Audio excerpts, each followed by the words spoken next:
Look at this image. Right now, this boy watches TV. But what if we want to talk about what he did yesterday? Moving an action to yesterday is straightforward.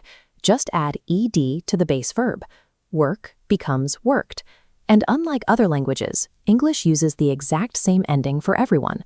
I watched, she watched, they watched. It's the same word.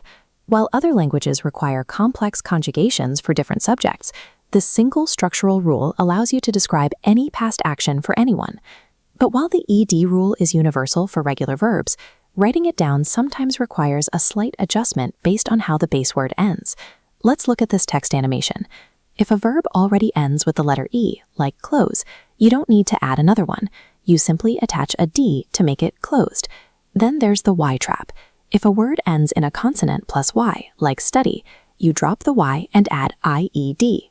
But if it ends in a vowel plus Y, like play, you just stick to the standard ED rule. Finally, for short single-syllable words that end in a consonant-vowel-consonant pattern, like shop, you have to double that final letter before adding the ED. Memorizing these 3 specific spelling tweaks guarantees your written sentences will be accurate every time. Now let's talk about speaking. If your first language is Portuguese, your natural instinct is probably to pronounce that extra E at the end of the word. Here's the secret native speakers know, shown on screen. In almost all regular past tense verbs, the E in the ed suffix is completely silent.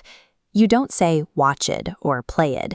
You drop the vowel sound entirely, creating a hard T or D sound. Watched, played, worked. There is only one exception to this rule. You only pronounce the ed as a full extra syllable if the original base word ends in a T or a D, like wanted or ended. Intentionally silencing that extra vowel sound shifts your speech away from a mechanical sound toward a more natural, native-like rhythm. So far, we've talked about things that happened. To describe things that did not happen, we use the auxiliary phrase did not, or its contraction, didn't. This diagram illustrates a critical grammatical shift. Watch what happens when didn't enters the sentence. Because didn't already carries the past tense, it steals the past tense away from the main verb, returning it to its normal, bare form. I watched TV becomes I didn't watch TV. Let's put this into practice. Take a look at this paragraph and fill in the blanks using either the affirmative or negative past simple forms. I'll give you 5 seconds to think. Let's check the answers. Notice how stayed takes a standard ed and shopped doubles the P. But look at the negative phrase, didn't study. The auxiliary verb does all the work, so study stays in its base form. Understanding how the auxiliary verb controls the tense ensures your sentence structure remains solid when switching between affirmative and negative statements. Look at these side-by-side examples to solidify the pattern. She studied versus she didn't study. They shopped versus they didn't shop.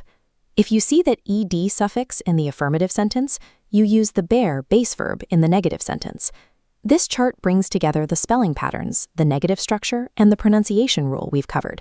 Save it for your next practice session. With these specific spelling patterns, structural rules, and pronunciation secrets, you can now accurately describe your weekend and share your past experiences in English.